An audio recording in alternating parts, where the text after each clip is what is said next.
Vamos lá. Quando desencarnou José, pai de Jesus?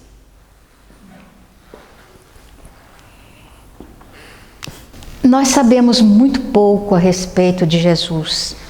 Apesar da quantidade de obras que foram escritas a respeito dele, a quantidade de poemas, de músicas, de livros, de estudos que foram realizados a respeito de Jesus, nós sabemos muito pouco, porque na realidade ele não escreveu nada. E quando Mateus começou a descrever a convivência deles com Jesus, já se haviam passado 2 décadas da crucificação de Jesus. E a respeito da família de Jesus, então, o que se sabe são crônicas que são feitas pelos espíritos falando a respeito deles. E principalmente a respeito de José. A referência que a gente tem, primeiro, foi a escolha que ele fez de Maria e o sonho que ele teve. E quando ele descobre que Maria está esperando um filho, o sonho. Então, muito pouca coisa. Depois a fuga para o Egito, a busca do menino na cidade de Jerusalém.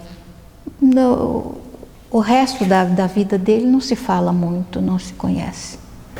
O que significa o Filho do Homem? É uma expressão que Jesus utilizava.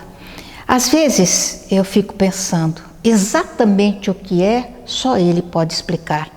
Mas às vezes eu fico imaginando, de toda a polêmica que já houve a respeito de Jesus e continua havendo, se ele seria um agênere ou não, se ele seria filho de Maria sozinha, sem a participação de José ou não. Então tudo isso são discussões que nós não vamos chegar a uma decisão a respeito do assunto. Mas quando Jesus fala Filho do Homem, eu acredito que ele fazia uma referência à família, a família que ele tinha, porque Jesus foi alguém que deu uma visão enfática de família, quando ele honrou a família de Pedro e quando ele honrou a própria família, pela forma com que ele lidava com a mãe e quando ele esteve nas bodas de Caná. Então, quando ele diz o Filho do Homem, ele faz uma referência àquela convivência dele com os seus discípulos e com as pessoas em geral.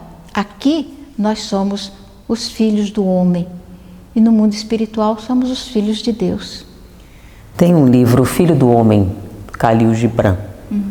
E eu estava, quando veio a pergunta, eu estava pensando e eu lembrando do enredo do livro, em que ele fala que filho do homem é o filho do sofrimento, aquele que sofre, aquele que bebe, aquele que sangra, aquele que está conosco.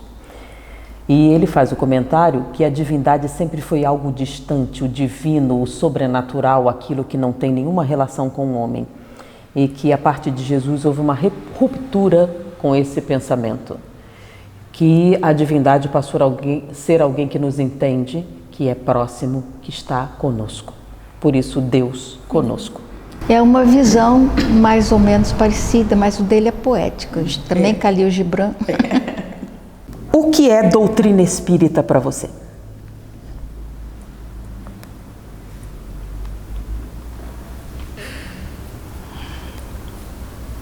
Doutrina espírita, para mim, é uma maneira de crescimento, de evolução, de me tornar melhor. Eu sempre gostei de religião, mas nunca pensei em religiosidade. Então, desde muito cedo, eu me encantava com a igreja, com os santos, e tudo para mim era muito bom, gostava de ouvir as missas, de participar das músicas, de tudo. Ao encontrar o Espiritismo, eu me encontrei Porque na igreja eu queria encontrar Jesus, na igreja eu queria encontrar Deus, na igreja eu queria encontrar os santos, no Espiritismo eu quero me encontrar, buscar a mim mesma. Então a frase de Kardec, que nós já declinamos, reconhece-se o verdadeiro espírita, para mim foi muito importante, porque eu sempre me pergunto, será que eu sou uma verdadeira espírita? E uma vez eu perguntei à plateia que me ouvia, como é que a gente encontra o verdadeiro espírita? E as pessoas dizendo, a gente observando e tal. Eu disse, não, você encontra o verdadeiro espírita no espelho. Você se olha e pergunta, você é um verdadeiro espírita? Porque não me importa se você seja, se o outro seja, o importante é se eu sou. Porque a pessoa mais importante do mundo sou eu. Quer dizer, Deus me criou única. Não existe.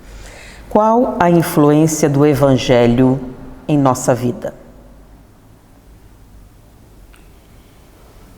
A influência do Evangelho em nossa vida será sempre aquela influência que nós dermos. Porque não adianta eu ter um Evangelho na minha casa se eu não abro ele nunca. Não adianta que eu seja ligada ao Evangelho se eu leio o Evangelho e não aplico na minha vida. Então, não significa nada. O Evangelho só vai ter um significado se eu começar a raciocinar a respeito dele, do que Jesus dizia. Jesus falava por parábola. A parábola, dentro da visão matemática, é o ponto mais distante de um para o outro. Então ela faz uma curva, é um caminho distante.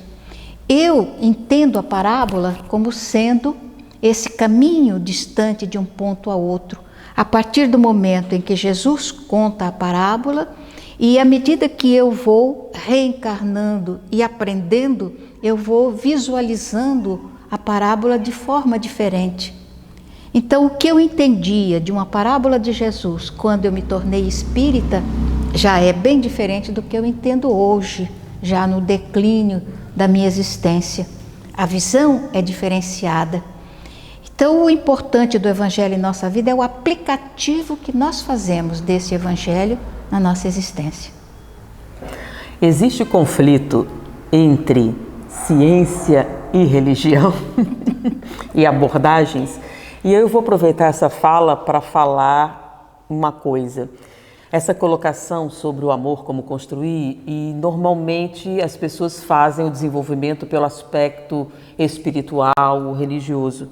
E eu estava lembrando do trabalho do Richard Davidson, falando que a bondade é um fenômeno natural do cérebro, mas que nós treinamos nossas crianças em oposição aos seus talentos. Por exemplo, os seres humanos têm o talento para desenvolver o intelecto, a capacidade, a leitura, mas a gente precisa estimular, porque se você não ensinar a criança a ler, ela não vai desenvolver essa possibilidade, esse potencial. Com relação à bondade, isso está nas crianças. Por que é que nós não encontramos a bondade do adulto? Aí Dr. Davidson diz, porque nós treinamos as crianças desde pequenas a não serem boas. Porque começa com a ternura. Ternura é um impulso de ajudar a quem você ama. Então nós devemos estimular a criança a serem ternas, a colaborarem com os pais, a minorar o sofrimento dos pais. A gente quer poupar a criança de saber que o sofrimento existe e não estimulamos a criança a minorar o sofrimento no outro. Porque é um impulso natural. Então ela ama sua mãe. Como sua mãe está sofrendo, a criança tem um impulso de diminuir esse sofrimento e a gente não permite que ela desenvolva esse aspecto. Mas é aí que começa o desenvolvimento do segundo fator, que é a gentileza. Quando nós estimulamos a ternura nas crianças, elas se tornam gentis. O que é gentileza? É o impulso de ajudar um estranho. Mas esse impulso só vai existir se você em casa desenvolveu a ternura. Então ele diz que a ternura é um fenômeno natural que deve ser estimulado e desenvolvido. Porque quando você desenvolve a ternura e ela gera a gentileza, o exercício da gentileza sistemático na criança se transforma em bondade, que é o impulso de ajudar até aqueles que você não gosta. Olha, tudo isso a gente tem que aprender. E aí, quanto mais você aprende esses aspectos e sabe que é um desenvolvimento pessoal, você começa a ter a visão da grandiosidade de Deus. Porque foi Ele que fez tudo isso só para a gente descobrir. E a proposta espírita é a aliança entre ciência e religião. Qual o livro espírita, vamos perguntar, que mais fala de ciência? O Evangelho segundo o Espiritismo. Onde ele fala sobre Sócrates, Platão, a ciência, a proposta da ciência, a aliança da ciência e da religião. Até porque a religiosidade é a busca da verdade internamente. A ciência é a busca da verdade externamente. Como a verdade está em toda parte, se você sinceramente e honestamente buscar, você encontra, não importa o caminho. Por isso que a frase, fé inabalável só é aquela capaz de encarar a razão face a face em todas as épocas da humanidade. Está no aspecto científico, porque para você alcançar essa fé inabalável, precisa conhecer. Tem uma pergunta aqui que a pessoa com certeza queria ser polêmica, mas vai ficar interessante. Um espírita pode se posicionar a favor da legalização das armas? Isso é interessante. Sabe por quê? Por que veio a pergunta? Porque a resposta não é o que as pessoas esperam, tá? O espiritismo, ele não proíbe você de abortar, não proíbe você de assassinar, não proíbe você de praticar o falso testemunho, não proíbe você de fazer absolutamente nada. É um direito seu cometer todos esses crimes. Peraí, como assim um direito seu? Se Deus permite, quem sou eu para não permitir? A proposta espírita, ela é diferente, muito diferente. A maior parte das religiões se baseiam na proibição disso, daquilo. O espiritismo se propõe o seguinte: quais as consequências de praticar o aborto? Quais as consequências do assassinato?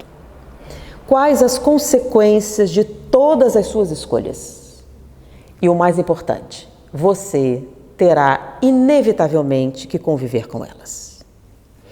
Porque não é proibindo alguém de fazer algo que mudará a pessoa. E eu normalmente faço o seguinte comentário: se nós proibíssemos nesse momento o sexo antes do casamento, sob pena de morte, haveriam pessoas que deixariam de fazer? Sim. Haveriam aqueles que enfrentariam a morte e tudo. Isso faria com que as pessoas fossem mais moralizadas? Ou melhores? Não. Ou melhores? Não, porque no momento que a proibição caísse, a pessoa faria. O que torna a virtude algo real é o impulso interno de fazer isso. Então, não é a proibição ou a não proibição que vai mudar a sua escolha. O que você deve fazer é, não importa o que tenha no seu exterior, você mantém a sua paz interna. Então, se as pessoas proibirem ou não proibirem, qual o seu posicionamento?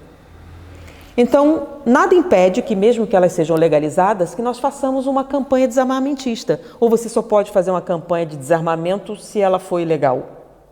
Tanto faz ela legal ou ilegal, você pode fazer a proposta de pacificação. Então, não importa o que todo mundo faz.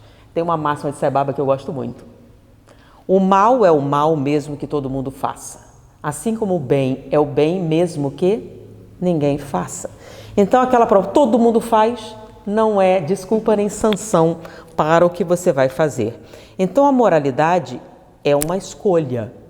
É uma escolha comportamental individual. Até porque todo mundo já fez alguma coisa. Significa que todos nós teremos que arcar com as consequências dos nossos atos. Então, a proposta espírita não é proibir absolutamente nada. Então, não é uma posição espírita a legalização ou não legalização das armas, a legalização ou não do aborto ou disso ou daquilo. Apenas explicamos o que vai acontecer se você for o agente. Porque o escândalo acontece, mas ai daquele Ok? Então, a proibição ou não de qualquer coisa não é um papel do espiritismo. Aliás, Kardec diz que se reconhece o verdadeiro espírita por sua transformação moral e pelo esforço que faz para domar as tendências negativas. Então, se eu tenho a tendência à violência, eu tenho que trabalhar no sentido de tornar a minha vida mais tranquila, mais pacífica, mais ordeira, ação correta.